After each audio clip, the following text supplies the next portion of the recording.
चलिए शुरू करते हैं। तो आप लोगों का स्वागत है। आप लोग हमें अच्छे तरीके से जानते होंगे। अपना चैनल है कमल क्लासेस 95। तो आप लोग सब लोग सब्सक्राइब कर लीजिए। और यहाँ पर आपको कक्षा 9, 10, 11, 12 की मैथ का पूरा वीडियो मिलेगा।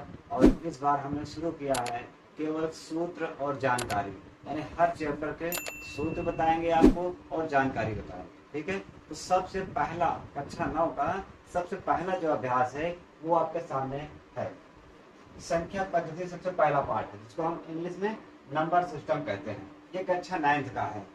तो देखिए, पहले हमने किताब को आपको दो तरीके से पढ़ा है, अच्छे तरीके से देखा, और इसी तरीके से हम आपको पढ़ाने वाले हैं। पहला हम आपके चैप्टर से यानी किताब से पढ़ेंगे, कुछ परिभाषा और उदाहरण बताएंगे। उसके बाद जो आपका प्रश्नावली है, प्रश्नावली में जो सवाल पूछे गए हैं, प्रश्नावली से कैसे कैसे सवाल पूछे गए हैं, उन पर भी हम आपको एग्जाम्पल देके बेहतर रूप से समझाएंगे। उदाहरण, सूत्र, एग्जाम्पल सब बेहतर रूप से समझाएंगे। तो सबसे पहले देखिए, जो आपकी किताब में दिया गया है परिभाषा क्या है, प्राकृतिक संख्या क्या है, पूर्ण संख्या क्या है, इसकी परिभाषा क्या होगी, पूर्णांक क्या है, परिमेय, अपरिमेय, वास्तविक। और देखिए, इतना चीज तो आपको किताब में दिया गया है, लेकिन कुछ चीज हमने एक्स्ट्रा लिया है। जैसे काल्पनिक संख्या क्या होती है, ये आपको कक्षा 11 में मिलेगा पढ़ने को, लेकिन हम आपको आज पहले ही बता देंगे, कक्षा 9 में आप सीख जाएंगे। सम संख्या और विषम संख्या ये आप जानते होंगे, लेकिन फिर भी हम आपको इस पर बेहतर रूप से विस्तार से बताने वाले हैं। और साथ ही जो प्रश्नावली में सवाल पूछे जाते हैं, कैसे पूछे गए हैं, बीज की संख्या यानी बीज की परिमेय संख्या और अपरिमेय संख्या बताइए, इस पे सवाल पूछा जाता है। और बार चिन्ह वाली संख्या सवाल आती है, ये बताया जाएगा। रूट का जोड़ घटाना गुणा भाग, ये पूरा सिखाएंगे आपको। उसके बाद हर का परिमेयकरण सिखाएंगे और घातांक का नियम, यानी जो आपको सूत्र है या नियम है, सब चीजें आपको एकदम विस्तार से, यानी बेसिक से बेसिक चीजें हम आपको यहाँ पे सिखाने वाले हैं। और यहाँ पे ध्यान रखिएगा, हम आपका सिलेबस खत्म करने नहीं आए हैं कि आपका सिलेबस बहुत जल्द से जल्द हम खत्म करेंगे, ये आप सोच अपने दिमाग से निकाल दीजिए। हम आपको पूरे किताब में हर एक चैप्टर का सूत्र और उदाहरण और सवाल कैसे बनता है, उन पर एग्जाम्पल बताने वाले हैं, ताकि आपको चैप्टर से पहले कुछ एक्स्ट्रा नॉलेज हो जाए। यानी बेसिक से बेसिक पॉइंट हम बताने वाले हैं आपको, ठीक है। और हर चैप्टर का बताएंगे। उसके बाद जब हम इसे खत्म कर लेंगे, उसके बाद आपका चैप्टर स्टार्ट करेंगे, ताकि आपको जब बेसिक आता रहेगा तो आप सवाल बहुत आसानी से कर सकते हैं। तो चलिए सबसे पहले हम स्टार्ट करते हैं कि प्राकृतिक संख्या क्या है। प्राकृतिक संख्या क्या है, मतलब इसकी परिभाषा क्या है और इसका उदाहरण क्या होगा। तो सबसे पहले जानिए, यानी हम लोग जो गिनने में संख्या यूज करते हैं, उन्हीं संख्याओं को हम लोग प्राकृतिक संख्या कहते हैं।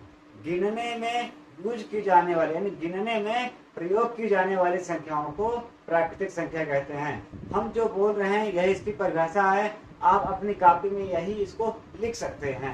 एग्जाम्पल समझिए, जैसे 1, 2, 3, 4, 5 डैश डैश, ऐसे जितना आप गिन सकते हो, लाख, 2 लाख, करोड़, जितना भी आप गिनो अनंत तक।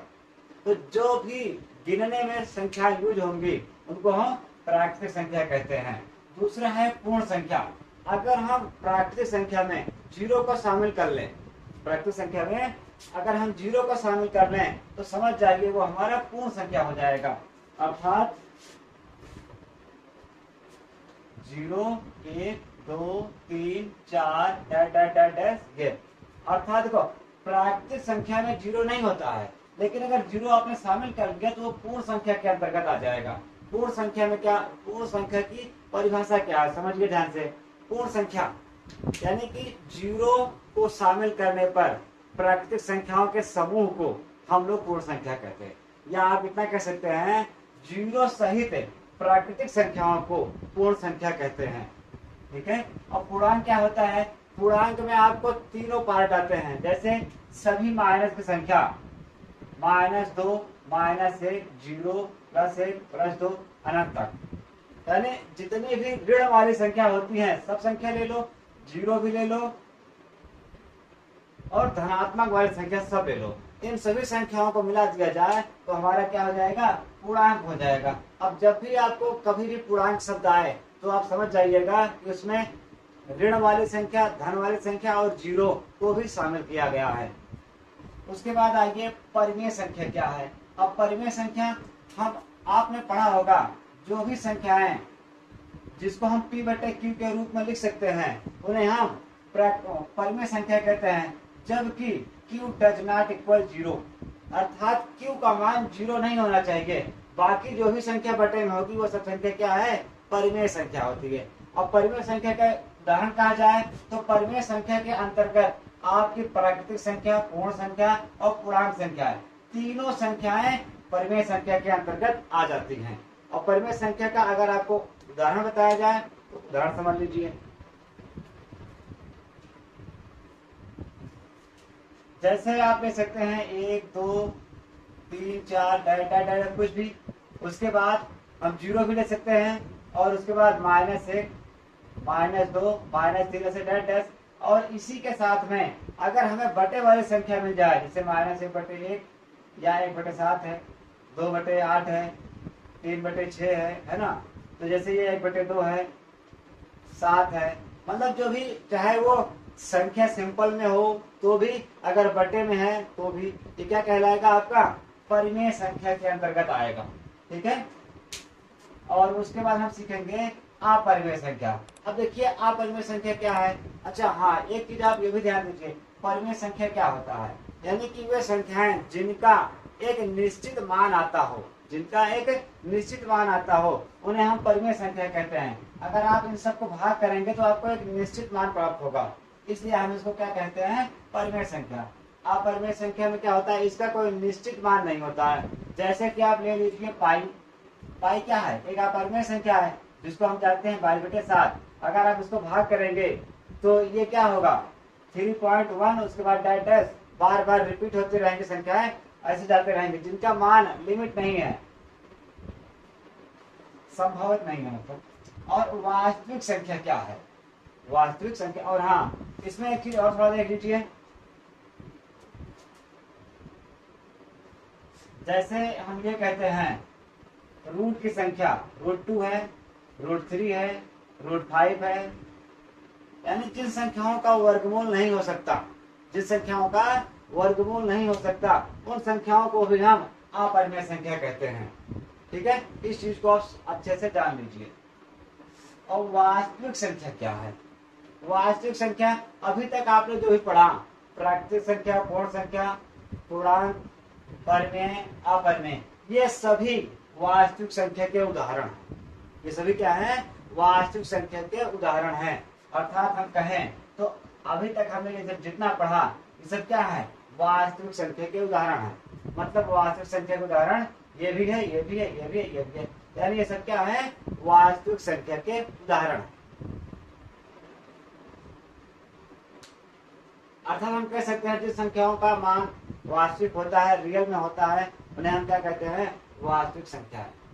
और काल्पनिक संख्या क्या है, काल्पनिक संख्या ये आपको कक्षा 11 में मिलेगा पढ़ने को, लेकिन हम बता दें आपको, जो संख्या जैसे हमारी -1 रूट में है, ये क्या है, एक काल्पनिक संख्या है।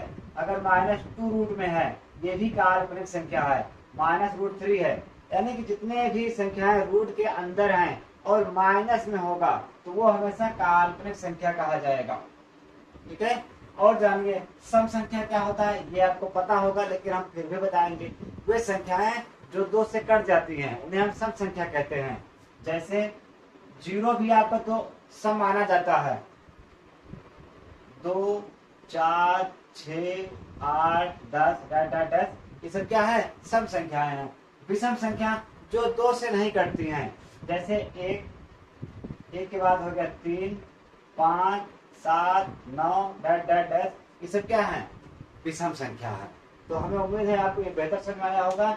इसको आप अच्छी तरह से लिख लीजिए और जो कुछ ना समझ में आए वो आप कमेंट में हमें बता सकते हैं।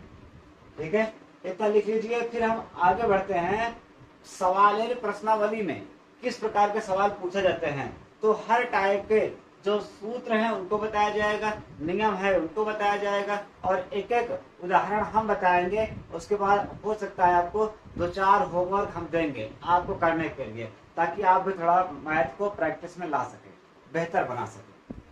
तो इतना उतार लीजिए, फिर आगे बढ़ते हैं।